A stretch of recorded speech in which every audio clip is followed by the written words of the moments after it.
Hi, today we're talking about Google Docs and WriQ, a really great rubric and way to score your students' writing quickly. So first thing is I've got this document here that I wrote a few years back, and I'm going to go ahead and open up WriQ. It is an add-on. You'll have to get it from TextHelp in order to get it on there properly. And you'll have to log in with Google to use it, and you can also tie in your Google Classrooms to it. So I'm going to go ahead and put in my name that I'm the author, what type of document it is. Now if I have my kids in Google Classroom, they'll automatically start to appear there. I'm going to go ahead and score the document. It's going to read all of my sentences, how many misspellings I have, grammatical errors, all that kind of stuff. It's going to actually find that information for me, and it's going to give me an overall score. Hey, look at that, I got a 96. Awesome, I must be doing pretty good. So now, I'm looking through here, it looks like I have a couple of misspellings. I might have a couple of grammatical errors that I might need to address.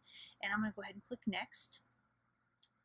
And when I do that, I'm the teacher. I can actually say, okay, this rubric that we're going to look at, are they at grade level, are they above grade level, are they below grade level, based on what this rubric says about writing.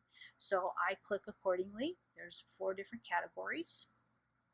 So go ahead and click and say, yes, you're at grade level, you're above grade level, okay, yes, okay, and then I'm going to click Next again. When I do that, it's going to give me a little graph with my rubric on it, and now I can add some feedback to my student. This was an awesome paper, or we need to look at your introduction better, and I add that little bit of feedback there, okay, and when I click Finish, it's actually going to put it on the top of the student's Google document. So when they get their document back from me, they're going to have this little chart up on the top that they're going to be able to look at, decide, what they might need to work on, and then we can sit down and we can make some writing goals for that particular student. So it's a great tool. I recommend using it. Thank you for watching.